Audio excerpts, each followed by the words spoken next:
Party మూడు రంగుల జెండా పట్టి సింగమోలే కదిలినాడు ఒక్కరో కాంగ్రెస్ సూర్యుడు మన రాహుల్ గాంధీ. మిత్రులారా, ఈరోజు ఆదిలాబాద్ పార్లమెంట్ ఎన్నికల సందర్భంగా శ్రీమతి సోనియా గాంధీ గారు, శ్రీ మల్లికార్జున్ ఖర్గే గారు కాంగ్రెస్ పార్టీ తరఫున మీ సోదరీమణి 25 సంవత్సరాలు ప్రజా జీవితంలో ఆదివాసీ గూడాలలో, వెనుకబడిన వర్గాలలో, లంబాడి తాండలలో ప్రజలకు అండగా నిలబడ్డ అత్రం సుగుణను ఒక ప్రభుత్వ పాఠశాలలో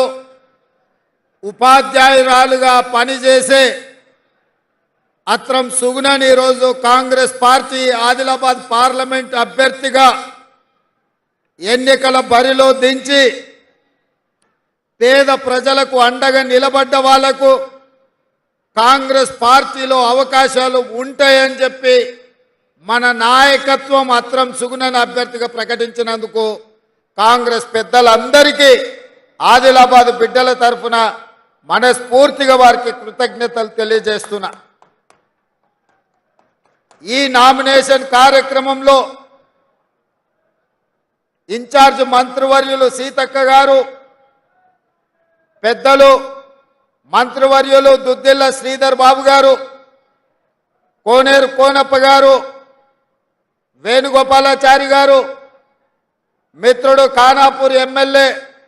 వెడ్మ బొజ్జు గారు, మాజీ శాసనసభ్యురాలు రేఖా నాయక్ గారు, బాబురావు గారు, శ్యామ్ నాయక్ గారు, గజేంద్ర, అదేవిధంగా జిల్లా పార్టీ నాయకులు, మండల పార్టీ అధ్యక్షులు, గ్రామ శాఖ అధ్యక్షులు, ప్రాణ సమానులైన కాంగ్రెస్ పార్టీ కార్యకర్తలు, ఆడబిడ్డలందరికీ కూడా మనస్ఫూర్తిగా నమస్కారాలు, ధన్యవాదాలు తెలియజేస్తున్నా. మిత్రుడు శ్రీనివాసరెడ్డి గారు చెప్పినట్టు ఈరోజు తెలంగాణ రాష్ట్రంలో ప్రజాపాలన మొదలైంది. 6 గ్యారెంటీలను అమలు చేసే విషయంలో 5 గ్యారెంటీలను అమలు చేసి తొందరలోనే రైతులకు 2 లక్షల రూపాయల రుణమాఫీ జరుపుకొని ఆనాడు రైతులు పండించిన ఒడ్లు కొనే దిక్కులేక కల్లాలలోనే కుప్పల మీద గుండెలాగి రైతులు చచ్చిపోతుంటే రైతులు పండించిన చివరి గింజ వరకు కొనడమే కాదు 500 రూపాయల బోనస్ ఇచ్చి ఈ తెలంగాణ రైతాంగాన్ని ఆదుకోవాలని ఇందిరమ్మ రాజ్యంలో ఈరోజు మనం నిర్ణయం తీసుకున్నాం. మిత్రులారా, ఆదిలాబాదు అడవి బిడ్డలంటే ఆనాడు తెల్ల దొరలపై వీరోచితంగా పోరాటం చేసిన రామ్జీ గోండు తిరుగుబాటుకు పునాదులు వేసి ఆనాడు తెల్ల దొరలను తరుముతుంటే కుట్రపూరితంగా రామ్జీ గోండును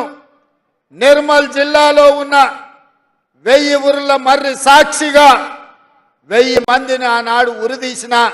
ఆదిలాబాదు బిడ్డలు పౌరుషాన్ని వదులుకోలే. ఆ తర్వాత జల్ జంగల్ జమీన్ పేరు మీద ఈ ప్రాంతంలో ప్రజల తరపున నిలబడి ఆదివాసీ బిడ్డల హక్కుల కోసం, వాళ్ళు దున్నుకునే భూముల కోసం, వాళ్ళు పండించిన పంట మీద వాళ్ళ హక్కుల కోసం కొమరం భీం అనే మీ బిడ్డ పౌరుషాన్ని చాటి ఈ గడ్డ ఎప్పటికీ ఎవరికి తల వంచదు, ఈ గడ్డ స్వేచ్ఛను కోరుకుంటుందని చెప్పి మీ బిడ్డ కొమరం భీం నిరూపించండి. ఇవాళ నిర్మల్ జిల్లా నుంచి మిత్రుడు శ్రీహర్రావు గారు ఆ ప్రాంత కార్యకర్తల నాయకులకు అండగా నిలబడి ఈరోజు ముందుకు కాంగ్రెస్ పార్టీని తీసుకెళ్తా ఉన్నారు. అదేవిధంగా ఈ ప్రాంత ఆదివాసీలు పండించిన పంటల్ని దళారులు దోపిడీ చేస్తుంటే 1980లో ఆనాడు ఆదివాసీ బిడ్డలు తిరుగుబాటు బావుటను ఎగిరేసి ఆనాటి ప్రభుత్వాల మీద, దోపిడీదారుల మీద, దళారుల మీద పోరాటం చేస్తే ఆనాడు జరిగిన కాల్పుల్లో ఆదివాసి బిడ్డలు చనిపోతే ఇంద్రవెల్లి అమరవీరుల స్తూపం సాక్షిగా ఆ కుటుంబాలను ఆదుకొని వాళ్ళకు ఇందిరమ్మ ఇండ్లు ఇచ్చి వాళ్ళకు భూములు ఇచ్చి ఇంద్రవెల్లి అమరవీరుల స్తూపాన్ని పర్యాటక క్షేత్రంగా మార్చి ఈరోజు అభివృద్ధి